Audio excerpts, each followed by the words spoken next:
जय गुरुमंगल नमः पार्वती हर हर शंभु गुरु बसवलिंग महाप्रभु जय आदिशक्ति पादारविंदवे गोविंदा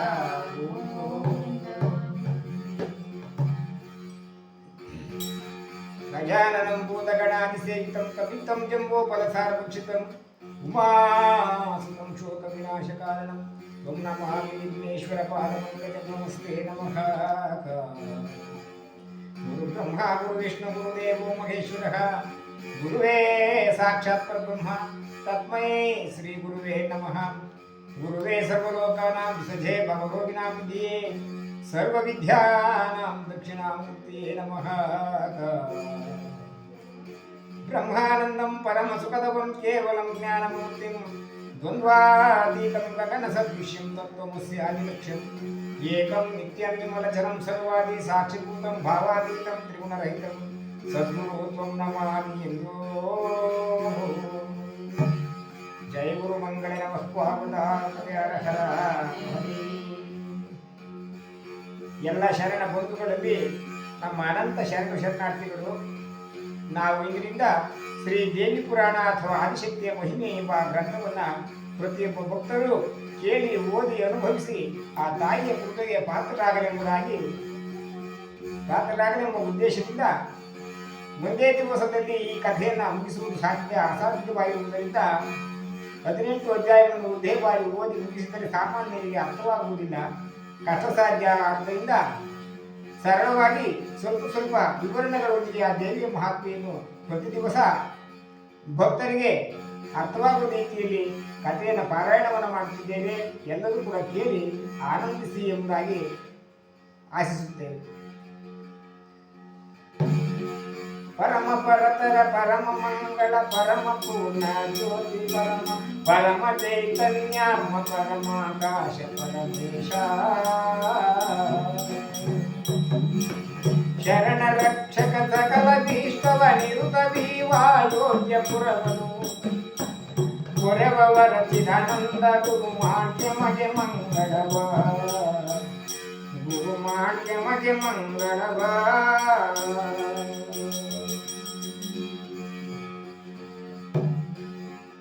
ಗ್ರಂಥಕರ್ತರು ಇಲ್ಲಿ ಇಷ್ಟ ಗುರುವಿನ ಮಂಗಳವನ್ನು ಮಾಡಿ ಅತ್ಯಂತ ಪವಿತ್ರವಾದ ಉತ್ತಮ ದೇವನು ಒಳವರೆಗೆ ಬೆಳಗುವ ಸರ್ವ ಪ್ರಕಾಶ ರೂಪನು ಸರ್ವವನ್ನು ನಿರ್ವಿಕಾರದಿಂದ ಅರಿಯುವ ಚಿತ್ತ ಚಿದ್ರೂಪನು ಚಿದಾಕಾಶನು ಸರ್ವಕ್ಕೂ ಒಡೆಯನು ಎನಿಸುವ ಶರಣಾಗತರನ್ನು ರಕ್ಷಿಸಿ ಎಲ್ಲರಿಗೂ ಬೇಕಾದ ಭಕ್ತಿ ಜ್ಞಾನ ವೈರಾಗ್ಯಗಳನ್ನು ಕೊಡುವ ಅಯೋಧ್ಯಪುರದ ಜನರನ್ನು ದರ್ಶನ ಸ್ಪರ್ಶನ ಸಂಭಾಷಣೆಗಳಿಂದ ರಕ್ಷಿಸುವ ಶ್ರೇಷ್ಠ ಚಿದಾನಂದ ಗುರುಗಳು ನಮಗೆ ಕಲ್ಯಾಣವನ್ನು ಉಂಟು ಮಾಡಲಿ ಎಂಬುದಾಗಿ ಆಶಿಸುತ್ತಾ ಮುಂದೆ ಯೋಗಿಯೊಳು ಶಿವನಂದ ರಾಜ ಯೋಗಿಯಾಜ್ಞೆಗೆ ಪಾತ್ರನಾಗಿಗ ಯೋಗಿಯಾರನೆ ತುಂಗಭದ್ರಾ ತೀರದಲ್ಲಿ ನೆರವಾ ಯೋಗಿ ವರ ನಿಗ ನಿರುತ ಯೋಜಗಿ ಯೋಗಿಗಳ ದಾತಾರ ರಾಜ ಯೋಗ ಕೊಡೆಯನು ವರಚಿದಾನಂದಾಗ್ಯರು ವರನು ದಾನಂದಾಗ್ಯರು ವರನು.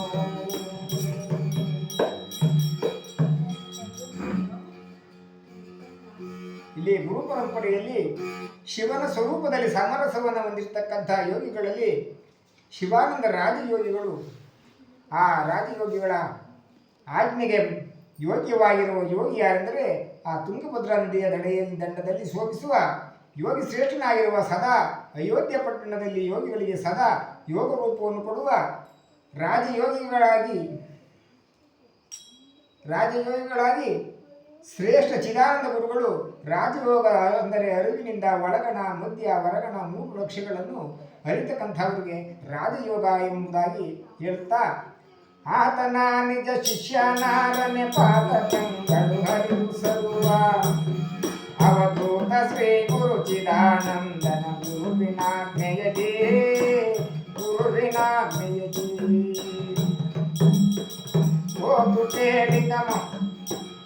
ಓದು ಹೇಳಿದ ದೇವಿ ಚರಿತದ ಮಾತು ತಿಳಿದ ಮಾತಕಾಂತ ಖ್ಯಾತ ಮೋಕ್ಷವು ಸಿದ್ಧಿಯಾಗಲು ಜಗಕ್ಕೆ ಕಾಣಿದನು. ತಾನಿದನು ಜಗಕ್ಕೆ ತಾನಿದನು.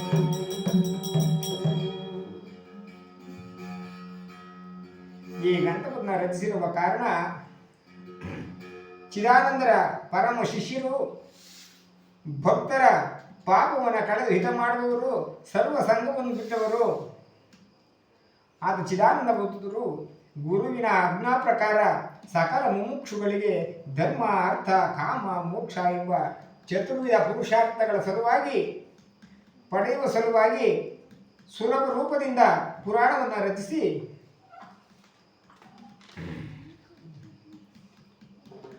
ಆ ಜಗನ್ಮಾತೆಯನ್ನು ಯಾವ ರೀತಿಯಾಗಿ ಕೊಂಡಾಡುತ್ತಿದ್ದಾರೆ. ಶುದ್ಧ ಬುದ್ಧ ವಸ್ತುವೆನಿಸಿಹ ಸಿದ್ಧ ಪರ್ವತದಲ್ಲಿ ನಿಂತಿರುತ್ತಿದ್ದ ಮಗಳ ಮುಖಿಯ ಸಾಕ್ಷಾತ್ಕಾರ ತಾನಾಗೆ ಬುದ್ಧಿವಂತರು ಹೋಗಿ ಮನಗೆ ಸಿದ್ಧುದನು ಪಡೆಯಲಿಕ್ಕೆ ಬೇಡಿದ ಬುದ್ಧಿವಾದದ ದೇವಿ ಚರಿತವನರಿಯ ಜಗವೆಲ್ಲ ಅರಿಯ ಜಗವೆಲ್ಲ.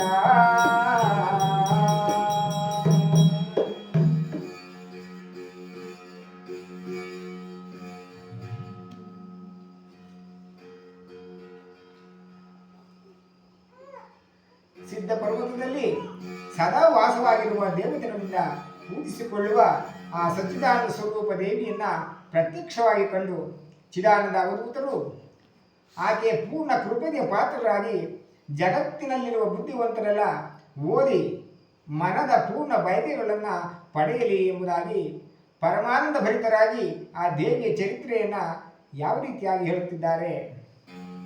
ಜ್ಞಾನ ಮಾರ್ಗವ ತಿಳಿವೆನೆಂಬುದು ಜ್ಞಾನ ಸಿಂಧುವ ಹೇಳಿರುವನು, ಜ್ಞಾನ ಸಿಂಧುವಿನೊಳಗೆ ಸರ್ವ ತತ್ವ ತಿಳಕೊಳ್ಳಿ. ಏನು ಕಾವ್ಯಂ ಬೇಡಡೆಯು ನೀವು ಧ್ಯಾನಿಸಿರಿ ದೇವಿ ಚರಿತವ, ನ್ಯೂನವಿಲ್ಲದೆ ಸಿದ್ಧಿಯಾಗುವುದು ಸತ್ಯ ಸಿದ್ಧವಿದೋ, ಸತ್ಯ ಸಿದ್ಧವಿದೋ.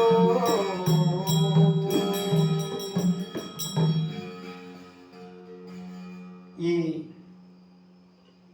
ಗುರುಗಳಾಗಿರ್ತಕ್ಕಂಥ ಚಿದಾನಂದ ಅವಧೂತರು ಮೊದಲನೆಯದಾಗಿ ಜ್ಞಾನ ಸಿಂಧು ಎಂಬ ಗ್ರಂಥವನ್ನು ರಚಿಸಿ ಸರ್ವರಿಗೂ ಕೂಡ ಆ ಜ್ಞಾನದ ಸ್ವರೂಪವನ್ನು ತಿಳಿಸುವ ಸಲುವಾಗಿ ಜ್ಞಾನ ಸಿಂಧುವನ್ನು ರಚಿಸಿ ಜ್ಞಾನ ಮಾರ್ಗವನ್ನು ತಿಳಿಯಲೆಂಬುದಾಗಿ ಹೇಳಿದ್ದಾರೆ.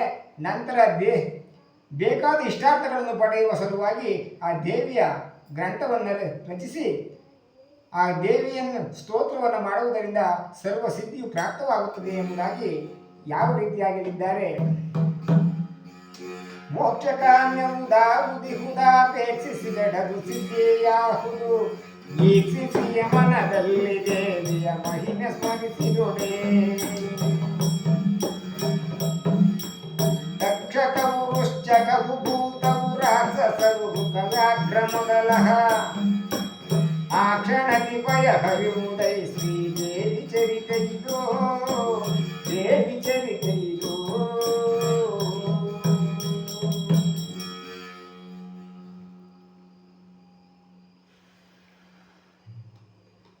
ದೇವಿಯ ಮಹಿಮೆಯನ್ನು ಮನಸ್ಸಿನಿಂದ ನೋಡಿ ಸ್ಮರಿಸಿದರೆ ಕ್ಷೇಮ, ಆಯುರಾರೋಗ್ಯ, ಐಶ್ವರ್ಯಾಭಿವೃದ್ಧಿ, ಚತುರ್ವಿಧ ಪುರುಷಾರ್ಥಗಳು ಸಿದ್ಧಿಸುವುವು ಮತ್ತು ತಾಪತ್ರಯಾದಿ ದುಃಖಗಳು, ಹಾವು, ಚೇಳು, ಭೂತ, ರಾಕ್ಷಸರು, ಚೋಳ, ಹುಲಿ ಮುಂತಾದ ಕ್ರೂರ ಮೃಗಗಳ ಭಯವು ತಪ್ಪುತ್ತದೆ, ಪರಿಹಾರವಾಗುವುದು. ಅತ್ಯಂತ ದುಃಖ ನಿವೃತ್ತಿ, ಪರಮಾನಂದ ಪ್ರಾಪ್ತಿಯೇ ಗ್ರಂಥದ ಪರಮ ಪ್ರಯೋಜನವು. ಇಹಪರ ಸಾಕ್ಷ್ಯವುಳ್ಳವರಾಗಿ ದೇವಿಯಲ್ಲಿ ಪ್ರೇಮವುಳ್ಳವರೇ ಈ ಗ್ರಂಥ ಪಠಣಕ್ಕೆ ಅಧಿಕಾರಿಗಳು.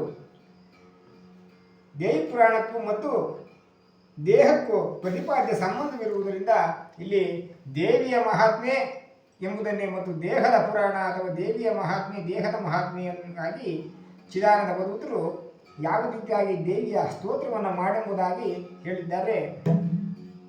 ನಡೆಯುತ್ತಲಿ ಈ ಚರಿತ್ರೆ ಸ್ಮರಿಸಲಿ, ನುಡಿಯುತ್ತಲಿ ಈ ಚರಿತ್ರೆ ಸ್ಮರಿಸಲಿ, ನಡೆಯುತ್ತಲಿ ಈ ಚರಿತ್ರೆ ಸ್ಮರಿಸಲಿ, ನುಡಿಯುತ್ತಲಿ ಈ ಚರಿತ್ರೆ ಸ್ಮರಿಸಲಿ, ಕೊಡುವ ತುಂಬ ಕಲೆಯು ಈ ಚರಿತ್ರೆಯನ್ನು ಸ್ಮರಿಸಿಕೊಡೆ. ಬಿಡಾಳವನನಿ ದೇವಿಯ ದೇವಿಯವನಿಗೆ ಕೊಡುವಳೈ ಬೇಡಿದ್ದ ಪದಗಳ ಎಡಬಿಡದೆ ದಯ ಸಾಗರಲ್ಲದೆ ದೇವಿ ಭಕ್ತರಿಗೆ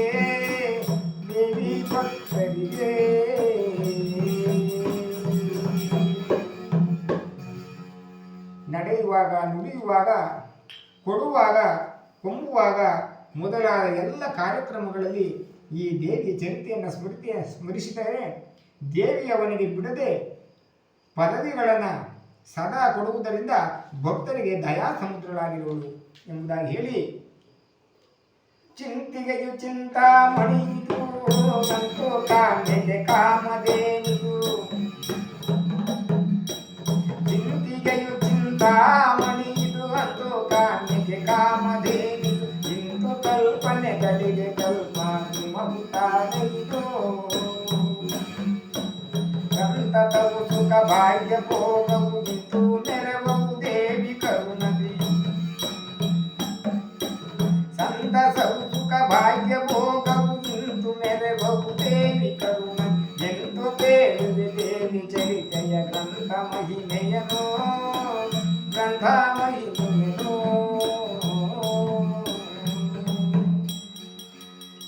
ಈ ಗ್ರಂಥವನ್ನು ಪಠಿಸುವುದರಿಂದ ಸರ್ವ ಸಂಕಲ್ಪಗಳು ಈಡೇರುವುವು, ದೇವಿಯ ದಯೆಯಿಂದ ಸುಖ ಸಂಪತ್ತುಗಳು ಹೆಚ್ಚಾಗುವು, ಭೋಗ ಭಾಗ್ಯಗಳು ಲಭಿಸುವು ಎಂಬುದಾಗಿ ಹೇಳುತ್ತಾ ಈ ಗ್ರಂಥದ ಮಹಿಮೆಯನ್ನು ವರ್ಣಿಸಲಿಕ್ಕೆ ಅಸಾಧ್ಯವಾಗಿರುವುದೆಂಬುದಾಗಿ ಚಿದಾನಂದ ಅವಧೂತರು ಸಾಧನಾಗದ ಕಾರ್ಯಗಳು ತಾ ಸಾಧನ ಬಹುದೇವಿ ಚರಿತದಿ, ಸಾಧನಾಗದ ಕಾರ್ಯಗಳು ತಾ ಸಾಧನ ಬಹುದೇವಿ ಚರಿತ, ವಾದಿಗಳು ಮುಖ ವಂಜನಾಹರು ಶತ್ರುನಾಶಕರು, ತಾವು ಚಿಕ್ಕಳು ದೇವಿ ನಿತ್ಯರಿವೋಗುತಿಗತಿ ಚರಿತೆಯವನ ಸಹೋದರರ ಸಂಪತ್ತು ಸಹಿತ ಲಕ್ಷ್ಮೀಪಡು ಬಿಡದೆ, ಲಕ್ಷ್ಮೀಪಡು ಬಿಡದೆ, ಲಕ್ಷ್ಮೀಪಡು ಬಿಡದೆ.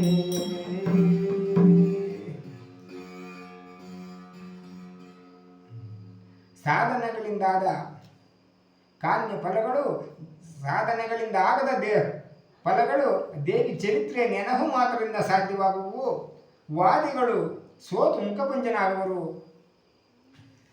ಶತ್ರುಗಳು ನಾಶ ಹೊಂದುವರು, ಭಕ್ತಿಯಿಂದ ಈ ಚರಿತ್ರೆಯನ್ನು ಓದುವವರ ಬಂಧು ಬಾಂಧವರು ಕೂಡ ಅವನ ಸಂಪತ್ತು ಸಹ ರಕ್ಷಿಸಲು ಸಹ ಸಿದ್ಧರಾಗುವರು. ಈ ಕಾರಣದಿಂದ ಜಗತ್ತಿನಲ್ಲಿ ಪ್ರಸಿದ್ಧವಾದ ಮಹಾತ್ಮರೆಲ್ಲ ದೇವಿಯ ಭಕ್ತರಾಗಿರುವರು ಎಂಬುದಾಗಿ, ಭೂತಗೃಹಗಳು ಗ್ರಂಥವಿರಲ ಭೂತವೋ ಬಹುದೇವಿ ಚರಿತದ, ಮಾತುಕೆ ತಡೆದಿರುವುದೈ ಮಹಾಗ್ರಹವು ಹೊರ ಮನೆಯ, ಮಹಬೂವರ ಮನೆಯ, ಪ್ರೀತಿ ಮಾಡುವರು ರಾಜರಿ ಜಗಮಾತೆ ಚಾರಿತ್ರವನ್ನು ಓದುವೆ, ಯಾತರದು ಭಯವವು ತರುವುದು ವಶಕರವು ಇರುವುದೋ, ವಶಕರವು ಇರುವುದೋ. ಯಾವ ದೆವ್ವನ ಮನೆಯಲ್ಲಿ ಈ ದೇವಿಯ ಗ್ರಂಥವನ್ನು ಇಟ್ಟು ಪೂಜಿಸಿದರೆ ಆ ದೆವ್ವ ಮನೆಯನ್ನು ಬಿಟ್ಟು ಹೋಗುವುದು, ದೇವಿ ಚರಿತ್ರೆಯನ್ನು ಮಾತು ಕೇಳಿದರೆ ಹೊರಮನೆಯಲ್ಲಿರುವ ದೊಡ್ಡ ದೆವ್ವ ಬಿಟ್ಟು ಹೋಗುವುದು, ಭೂತ ವ್ರಾತ ಎಲ್ಲವೂ ಕೂಡ ನಾಶವಾಗುವು. ಈ ಚರಿತ್ರೆಯನ್ನು ಓದುವವನಿಗೆ ರಾಜರು ಸಹ ಪ್ರೀತಿ ಮಾಡುವರು, ಅವನಿಗೆ ಯಮ ಬ್ರಹ್ಮಾದಿಗಳ ಭಯವಿಲ್ಲ ಎಂಬುದಾಗಿ ಸರ್ವವು ವಶಕರವಾಗುವುದು, ಸರ್ವವು ಸಾಧನವಾಗುವುದು ಎಂಬುದಾಗಿ ಹೇಳುತ್ತಾ, ಬಡಿದಿರಲು ಭೂತವದುರವನಿರಲು ಬೇಕೈ ಮಂಥನೆ, ನುಡಿಯಬೇಕು ಸಮಗ್ರ ಗ್ರಂಥವನದರಲ್ಲಿ ಇಡಲು ಬೇಕಿ ತೆರದಿ ದಶದಿನ ಬಿಡುವುದೈ ಮಖಕೂಟ ಹಿಡಿದುದು, ಹಿಡಿದವನ ಪಠಿಸಿದರೆ ತಿರುವುದು ಸತ್ಯ ಸಿದ್ಧವಿದು, ಸತ್ಯ ಸಿದ್ಧವಿದು. ಯಾರಿಗಾದರೂ ದೆವ್ವ ಬಡಿಯಿದ್ದರೆ ಸಂಪೂರ್ಣ ಗ್ರಂಥವನ್ನು ಪಠಿಸಿ ಅದರಿಂದ ಭಸ್ಮವನ್ನು ತಯಾರಿಸಿ 10 ದಿನಗಳ ಕಾಲ ಅವನ ಮೈಗೆ ಆ ಭಸ್ಮವನ್ನು ಹಚ್ಚಿದರೆ ಇದ್ದಿರ್ತಕ್ಕಂಥ ದೆವ್ವ ಭೂತ ಬೇತಾಳ ಯಾವುದೇ ಇರಬಹುದು ಅದೆಲ್ಲವೂ ಕೂಡ ನಾಶವಾಗಿ ಅವನು ಮಾಮೂಲಿನಂತೆ ಸರಿಯಾಗುತ್ತಾನೆಂಬುದಾಗಿ ದೊಡ್ಡ ದೇವ ಹಿಡಿದಿದ್ದರೂ ಹಿಡಿದವನೇ ಪಠಿಸಿದರೆ ಅವನೇ ಓದಿದರೆ ಸತ್ಯವಾಗಿ ಬಿಟ್ಟು ಹೋಗುತ್ತದೆ ಎಂಬುದಾಗಿ ಚಿದಾನಂದ ಭಗವತರು ಆ ಗ್ರಂಥದ ಮಹಿಮೆಯನ್ನ ಸ್ಮರಿಸುತ್ತಿದ್ದಾರೆ. ವಶಕರವು ಬೇಕಾಗಲವನಿಗೆ ಹುಸಿಯುವ ನದೆ ಪೂರ್ಣ ಗ್ರಂಥವ, ವಶಕರವು ಬೇಕಾಗಲವನಿಗೆ ಹುಸಿಯುವ ನದೆ ಪೂರ್ಣ ಗ್ರಂಥವ, ಎಸಗಿ ನಿತ್ಯದಿ ಪಠಿಸಿದಂಶತಿಯದಿನನೇ ಕಸಣಿಸದೆ ನಿಜ ಚಿತ್ತವಗಲದೆ ದೆಸೆಯನ್ನು ಓದಿದವನಾದೊಡೆ, ಕಸಣಿಸದೆ ಚಿತ್ತವಗಲದೆ ದೆಸೆಯನ್ನು ಓದಿದವನಾದು ಅಸಮ ವಶಕರವನಿಗಾದು ನೆನೆದ ಪರಿಯಲ್ಲೇ ನೆನೆದ ಪರಿಯಲ್ಲೇ. ಈ ದೇವಿ ಮಹಾತ್ಮೆಯ ಗ್ರಂಥವನ್ನು ಓದುವುದರಿಂದ ಆ ದೇವಿಯನ್ನ ವಶಪಡಿಸಿಕೊಳ್ಳಬೇಕೆಂಬುದಾಗಿ ಅಂತಹ ಮಹಾತ್ಮರು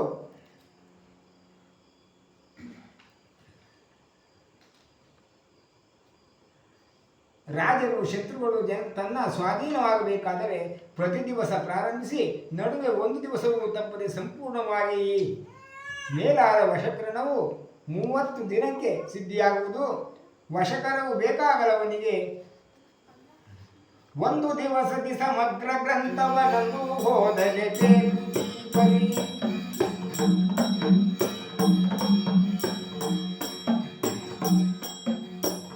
ಒಂದು ದಿನದಿ ಸಮಗ್ರ ಗ್ರಂಥವನನ್ನು ಓದಲೆ ಪರೇ, ಸಂದೇಹವಿಲ್ಲದೆ ಒಂದು ಸಂವತ್ಸರವು ಓದಿಗುಡಿ. ಒಂದು ಪ್ರತ್ಯಕ್ಷಗಳು ದೇವಿಯು ಒಂದು ಕಂದ ಓದಿರುವೆ, ಓ ಎಂದು ಕೊಡುವಳು ಫಲವಿದನು ನಂಬುವುದು ಜಗವೆಲ್ಲ, ನಂಬುವುದು ಜಗವೆಲ್ಲ.